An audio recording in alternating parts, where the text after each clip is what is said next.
it possible to transition from on-campus to HHCA Online or vice versa, if COVID cases spike or decline?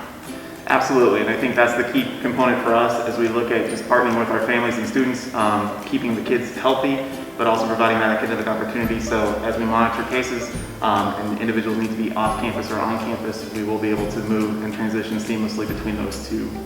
How will distance learning be better than the spring experience? I think in the spring we had to flip the switch pretty quickly, so we've invested a lot more resources here for the fall.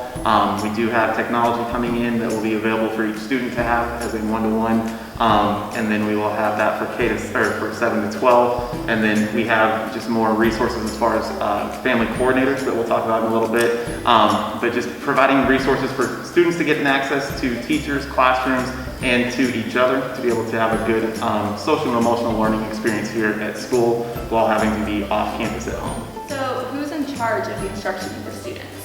So even with the online, HHCA Online, the mentors are in charge of the instruction. So it'll all be through the same classroom set, access through Google Classroom, and everything else will have all of the resources in one place for students to go and find and then complete and submit. And the goal there is to help maintain a seamless transition when we do eventually get back on campus all together. And that way students will be in a regular routine using the same platforms and knowing where and when to turn in assignments. So with mentors being in charge of instruction, can you explain the role of the family coordinator in more detail? Absolutely. So we know it's a really different time for everybody. So there's a lot on our mentors, a lot on the students, and so we're just trying to provide as many pieces that can help with the communications, with the different turn-ins, and just knowing when and where in the organization of things. So our family coordinators are designed to work with the families, make contact with families weekly, but have contacts with students daily just to make sure that they know what assignments there are, if they're having any kind of difficulties with technology, if they need help with their Google Classroom, or if they need to connect with a mentor. That would be the quickest way to be able to make sure we can set up times after school or even more times in class to help with some live streaming or some direct instruction amongst the teacher to the student. Will students have access to class activities and engage with their classmates even though they're online?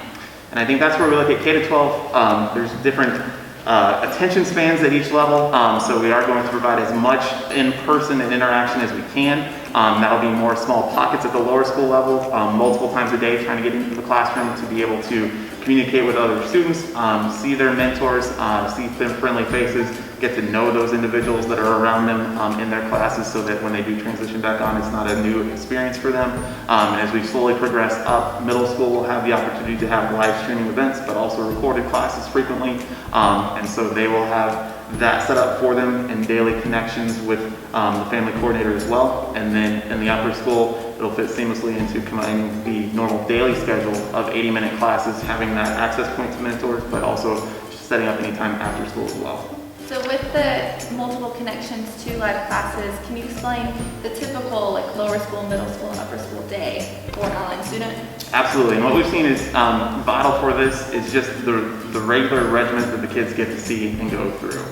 So we want to provide as much consistency as possible for the students, and so their days will be set up just like they would be if they were coming to campus. So they will look at an 8 to 3 kind of time slot. Lower school students will participate in math and ELA learning in the morning with their other classmates, have some opportunities with some of the specials in the afternoon.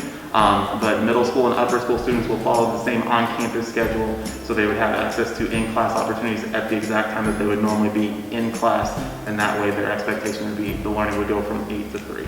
Other than the in-class touch points with mentors, are there any other opportunities to connect with mentors? Yes, no, absolutely. The 3 to 3:30 time slot is going to be a virtual office hours this year. And so that's the key part. Even if you are on campus, we can utilize that as a virtual experience, but mostly for the off-campus students, mentors will be available Monday through Thursday at that time to be able to answer any questions that you need. And that's where the family coordinator will come in and play a role to be able to help tell the mentor that help is needed and allow the student to be saying that, maybe Tuesday's the day that they're most available. If we could set up a time Tuesday from 3 to 3:30 with the chemistry teacher. We know Christian Academy has invested a lot in this new technology. Will the online students have access to the new technology? Absolutely. All online students have a spot in the classroom, so we count them in our overall number, and they all have access to the Dell technologies that are coming in for 7 through 12. And then as we look at K through 6, we will work with them if they need any kind of help with the Apple products that we have here on campus. But the goal is to not have any kids have struggles on the online part because of technology issues. What happens if a larger proportion of the school has to move to distant learning? How does that alter the online program? So if you started online and then we have a larger proportion of individuals that move offline, there will still be the liaison aspect available to you. The program will look very much the same. The schedule will be very much the same. The resources just might be a little bit more spread out, but you will still have the direct access to liaisons to help you schedule, organize, and connect with mentors. If parents are interested and want to enroll their student or learn more, how and by when do they confirm a spot for students to participate in HHCA Online? Good question, Andrew. Yeah, so we're looking at July 31st. If we can get a confirmation by then, that gives us 5 days or so to kind of place and put all the resources in play. But all you really need to do is connect with me or communicate with me through my email, pcollins@hhca.org, and that will start the process, and then I will help connect them with Rachel, and we'll get all the pieces in play and signed off. All right, great.